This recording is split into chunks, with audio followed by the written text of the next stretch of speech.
Okay, the Pilgrims, they anchored and landed in a harbor off the coast of what we now call Massachusetts. According to the story, when they were looking for a good spot to land, they saw a huge rock sticking out of the water near the shore. One of them exclaimed, "That rock is dry and level. It looks like the perfect place to go ashore without slipping." And so, one by one, the Pilgrims climbed out onto the rock. They named it Plymouth Rock. Excuse me. If you visit Massachusetts today, you can still see Plymouth Rock, or at least a rock that could have been Plymouth Rock. No one really knows. What we do know is that when the Pilgrims first landed in America, they slept aboard the Mayflower until they could decide on the best place to build their colony. After exploring for days, they found a site. Once they were all ashore, the first thing they did was get down on their knees and let us say a prayer to God to say thank you for arriving safely in our new home. Of course, it was not really a home yet. Much long work lay ahead. They gathered supplies from the Mayflower, and braving cold winds, they set about clearing the land. They rushed to build log homes before the snows of winter came, and decided upon a name for their settlement. They called it the Plymouth Colony. One day, as the Pilgrims were working in their new colony, a strange man stepped out from the forest. They stopped what they were doing and they stared, fascinated by what they saw. The man did not look at all like them. At first, they were alarmed by his appearance. The settlers stood quietly as he came closer and closer. He must be one of the Native Americans, they thought to themselves. Was he a friend or an enemy? They weren't sure.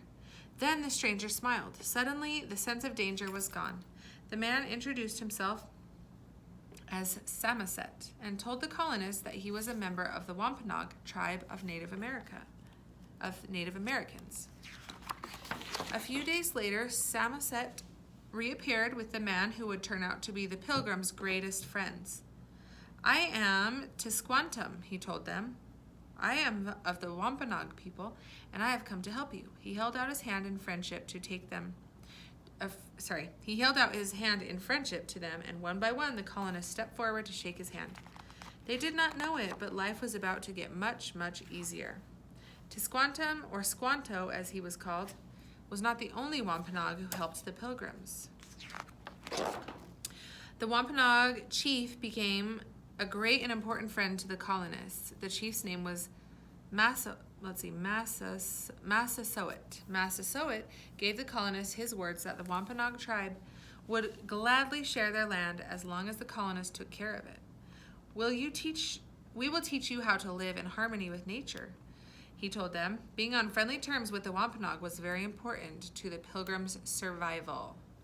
Okay, this part of the story teaches us that the Native Americans and the Pilgrims met and they became friends. Can you become friends with people who look different than you? Absolutely. Can you become friends with people who think and do things different than you? For sure. You can learn from each other. So the Native Americans are really important part of the Pilgrims' survival. Survival means you live and you don't die, basically. So the Native Americans are super important. All right, talk to you soon.